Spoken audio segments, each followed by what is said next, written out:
এই গ্রামে জলসা, তখনও বলেছেন ইনশাআল্লাহ। সব জায়গাতে ইনশাআল্লাহ বলি, আপনার 63 বছর বয়স হয়ে গেল। তাহলে মানার সিফাত আসবে কবে? আপনার আসবে? আসবে না। আমাদেরকে মানা শিখতে হবে। মমতাজুল ইসলাম কত বড় বক্তা, এটা দেখে 10 পয়সাও কোনো দাম নেই। আমি ভাঙা গলাতে হলেও 2-4টে কথা যদি বলি, সেটা যদি আল্লাহ এবং তার নবীর হয়, আপনাকে মেনে নিতে হবে।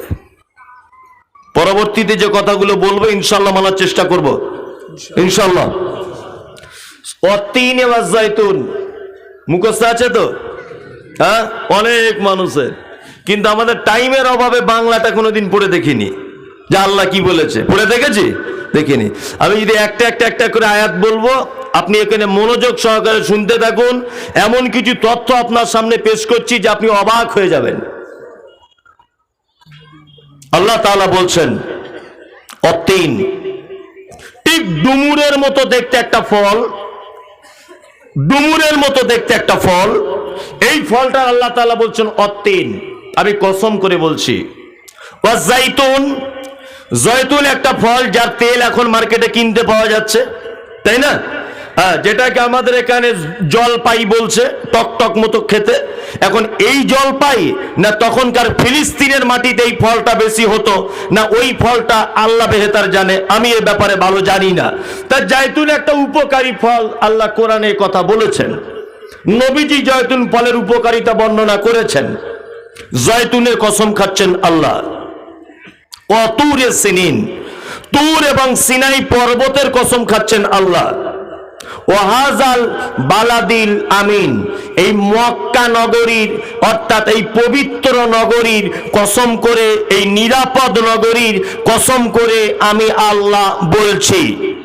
আচ্ছা বলুন, আপনাদের গ্রামে একটা লোক পঞ্চায়েত ভোটে জিতেছে, ইন্দিরা বাসনের 10টা ঘর এসেছে।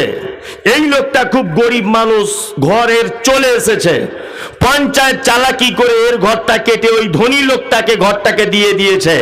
আচ্ছা বলুন তো, এটা যদি গ্রামের জনসাধারণ জানতে পারে, পঞ্চায়েতের বিরুদ্ধে তারা ব্যবস্থা গ্রহণ করবে কি করবে না? করবে।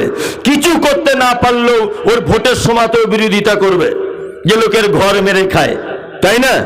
এবারে বলুন, আল্লাহ যদি কিয়ামতের মাঠে মারাত্মক কোন পাপীকে দয়া করে যদি জান্নাতে দিয়ে দেয়, আচ্ছা বলুন তো, তার বিরুদ্ধে আমি আপনি কেউ মামলা করতে পারবো? পারবো? পারবো না। কাউকে যদি তিনি জাহান্নামেও দিয়ে দেন, তাহলে আল্লাহর এগেইনস্টে কি মামলা করা যাবে? যাবে না। আল্লাহ হচ্ছেন আহকামুল হাকিমিন, বিচারকের বিচারক। আপনি যদি নামাজ না পড়েন আজকে থেকে, আচ্ছা বলুন, তা আল্লাহর কোনো ক্ষতি হবে? আপনি যদি জলসা না শোনেন, আপনি যদি কোরআন না মানেন, আপনি যদি ইসলাম না মানেন, আল্লাহর কোনো ক্ষতি হবে? কোনো ক্ষতি হবে না। তা আল্লাহ 4টে কসম করে কি এমন বলতে চাইছেন? কাকে গুরুত্ব দিয়ে কি বোঝাতে চাইছেন? আল্লাহ তাআলা বলছেন অত্তিন, ডুমুর তার কসম, অতুর অজাইতুন জাইতুনের কসম, অতুরে সিনিন তুর সিনাই পর্বতের কসম, ওয়াহাজাল বালাদিল আমিন নিরাপদ নগরীর কসম। কসমের জবাব কি? কসমের জবাব নাই, কসমের জবাব নাই। আপনার ছেলেটা মাধ্যমিক পরীক্ষা দিল, মাধ্যমিক পরীক্ষা দিল, আপনার ছেলেকে ডেকেছেন, ডেকে বলছেন, আব্দুল্লাহ তুই যদি ফার্স্ট হতে পারিস তো আল্লাহর কসম। আচ্ছা, কথাটা সম্পূর্ণ হলো? হলো? হলো না। আল্লাহর কসম তোকে একটা অ্যান্ড্রয়েড ফোন কিনে দিব। তাহলে কথাটা সম্পূর্ণ হলো না? সম্পূর্ণ হয়ে গেল। তা আল্লাহ পর পর 4টে জিনিসের কসম করছেন, কেন? কেন কসম কেন করছেন? এই দেখুন তার জবাব। আল্লাহ তাআলা বলছেন, লাকাদ খালাকনাল ইনসান ফি আহসানি তাকবীম। আল্লাহু আকবার। আল্লাহ তাআলা বলছেন, মানুষকে তৈরি করেছি অতীব সুন্দর আবহাওয়ায় এবং অতীব সুন্দর পরিকাঠামোতে। মানুষকে আমি আল্লাহ সুবহানাহু ওয়া তাআলা তৈরি করেছি। পৃথিবীর সবথেকে সুন্দর সৃষ্টির নাম কি? মানুষ। আচ্ছা, আল্লাহ কজন? একজন। আচ্ছা, নবী, শেষ নবী একজন হযরত মুহাম্মদ। আল্লাহ শেষ নবীর মাঝখানে কথোপকথন হতো, কোন ফেরেশতা দায়িত্ব পালন করতেন? জিবরিল আমিন, তিনিও একজন, তাই তো? কোরআন চূড়ান্ত একটাই কিতাব বর্তমানে, তাই তো? জি। এইবার আল্লাহর কথা দেখুন, একটু গোলমাল লেগে যাবে আপনার কাছে। আল্লাহ তাআলা বলছেন যে আমি মানুষকে তৈরি করেছি বড় সুন্দর করে, খুব আদর করে, খুব মায়া করে। এটা একটা কথা। দ্বিতীয় কথা, আল্লাহ তাআলা বলছেন খুলিকাল ইনসানু যায়ীফা। অন্য একটা আয়াতে আল্লাহ বলছেন মানুষকে তৈরি করেছি আমি বড় দুর্বল করে। দুরকম পদ্ধতি হলো, এখানে বলছে সুন্দর করে, ওখানে বলছে দুর্বল করে। আরেক জায়গাতে আল্লাহ তাআলা বলছেন উলাইকা কাল আনআম বাল হুম আযাল। মানুষ তো খারাপ খারাপ, এত নিকৃষ্ট যে চতুষ্পদ জানোয়ারের থেকেও নিকৃষ্ট। তিনটা আয়াত তিন রকম হলো না? কোরআন মাজিদ তো একটাই, আল্লাহ তিনটে কথা তিন রকম হলো। একরকম আল্লাহ তাআলা বলছে মানুষকে তৈরি করেছি বড় আদর করে, খুব সুন্দর করে। দুই, মানুষকে তৈরি করেছি বড় দুর্বল করে। তিন, মানুষ এত খারাপ যে চতুষ্পদ জানোয়ারের থেকেও নিকৃষ্ট। আশ্চর্য ব্যাপার, একটা আল্লাহ তিন রকম কথা বলছেন। একটা একটা করে আপনাকে বোঝানো যাক। আল্লাহ সুবহানাহু ওয়া তাআলা বলছেন খুলিকাল ইনসান যায়ীফা, মানুষকে আমি বড় দুর্বল করে দিয়েছি। আচ্ছা বলুন তো, মানুষ দুর্বল না সবল? হ্যাঁ, আপনি বুঝবেন কি করে? এখানে কেউ আছেন যে প্লেনে উঠেছেন কোনোদিন? একটা লোক হাত তুলুন তো, তাহলে একটু কথা বলতে। অনেকজন আছে, মাশাআল্লাহ মাশাআল্লাহ। তুলুন, আপনার প্লেনে উঠেছেন। প্লেনের নিয়ম কি? প্লেনে যখন আপনি উঠে যাবেন তখন প্লেন ছাড়ার আগে ভিতরে যে সেবিকা থাকবে, ওই সেবিকা একটা মাইক্রোফোন নিয়ে দাঁড়িয়ে দাঁড়িয়ে কি বলবে? এই সিট বেল্টটা এইভাবে বেঁধে নেন। আমরা এখন কলকাতা নেতাজি সুভাষচন্দ্র বিমানবন্দর থেকে 16-17 হাজার ফুট উপর দিয়ে আমরা চড়বো, যাব আমরা দিল্লি অমুক এয়ারপোর্টে। যেতে টাইম লাগবে 2 ঘন্টা 35 মিনিট। আপনারা যাত্রা শুভ হোক। বাংলাতে বলে না, হিন্দিতে বলে, ইংলিশে বলে, সব কিছু বলার পরে লাস্টে বলবে যদি প্লেনটা কোনো দুর্ঘটনা ঘটেই যায় আকাশের মাঝখানে, তাহলে এই সাইটে প্যারাসুট রাখা আছে, ওইটা এইভাবে গলিয়ে নিয়ে এইরকম ভাবে ঝাঁপ দিয়ে দিবেন।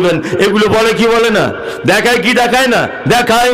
কন্ট্রোল রুম থেকে ড্রাইভারের কাছে ফোন আসে, হ্যালো। পাইলট তখন বলে কি হলো? বলছে সব ইঞ্জিন টিঞ্জিন সব কিছু পরীক্ষা করা হয়ে গেছে, তুমি প্লেন এবার ছেড়ে দিতে পারো, কোনো অসুবিধা নাই।